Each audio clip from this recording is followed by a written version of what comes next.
YSR Congress party కేంద్ర కార్యాలయంలో బీసీలకు సంబంధించినటువంటి ఒక కార్యాచరణ సమస్యల మీద, బీసీలకు ఉన్నటువంటి ఇబ్బందుల మీద, అలాగే చంద్రబాబు నాయుడు గారు ఎన్నికల టైంలో ఇచ్చినటువంటి మేనిఫెస్టోలో చెప్పినటువంటి మాటల మీద, మరి వాటి మీద నిలబడట్లేదు అనేటువంటి అనేక అంశాల మీద కూడా ఈరోజు చర్చించడం జరిగింది.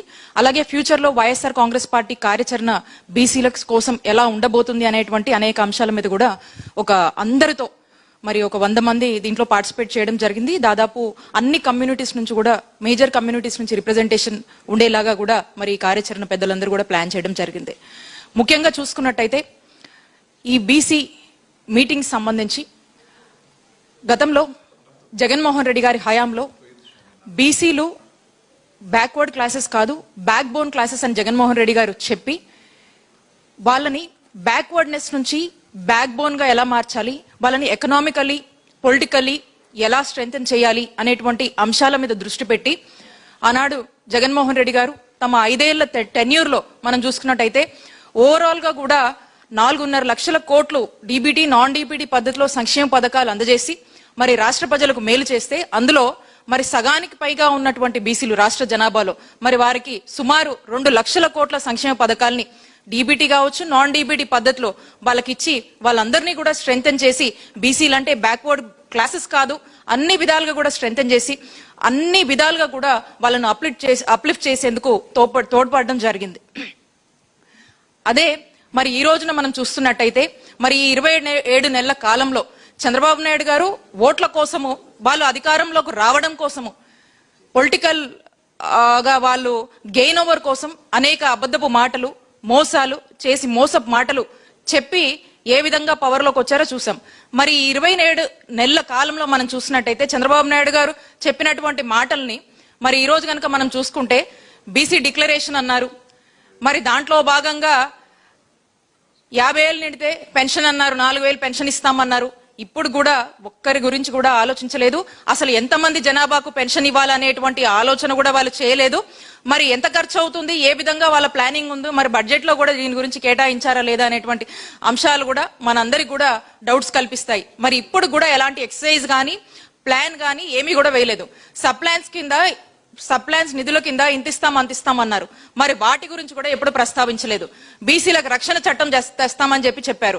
మరి ఈ రోజున చూస్తుంటే హైయెస్ట్ గా వైఎస్ఆర్ కాంగ్రెస్ పార్టీలో ఎవరైతే యాక్టివ్గా ఉన్నటువంటి బీసీల మీద పెద్ద ఎత్తున టార్గెట్ చేస్తూ, పెద్ద ఎత్తున ఒక హరాస్మెంట్, ఇబ్బందులు, ఇంకా అంతకన్నా మించి ఇంకా ఏం చెప్పొచ్చో ఆ విధమైనటువంటి దాడులు మరి చేస్తూ ముందుకు వెళ్తుంది ఈరోజు మరి టీడీపీ.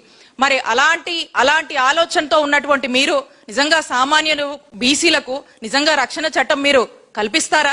ఆ రోజు మాటలకే పరిమితం చేశారని మేము చంద్రబాబు నాయుడు గారిని అడుగుతున్నాం.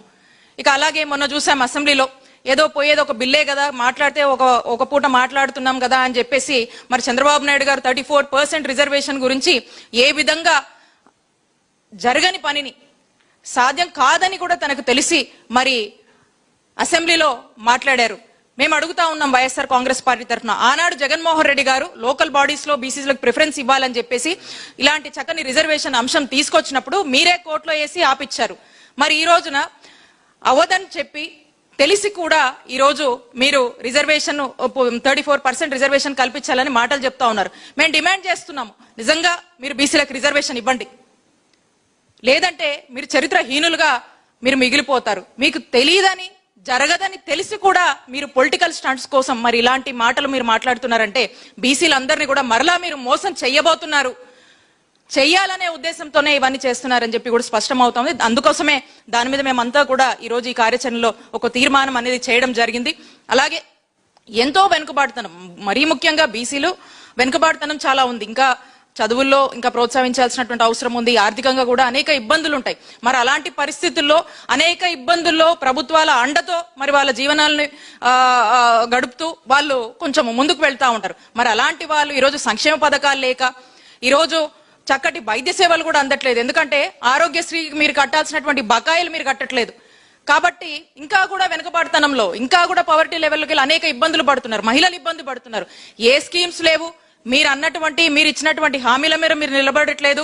ఇంకా చెప్పాలంటే 56 కార్పొరేషన్లు జగన్మోహన్ రెడ్డి గారు తీసుకొస్తే దానికి సంబంధించి ఇంకా చైర్మన్లను కూడా మీరు వేయలేదు. కార్పొరేషన్ నిధులు అన్నారు, అవి కూడా లేవు.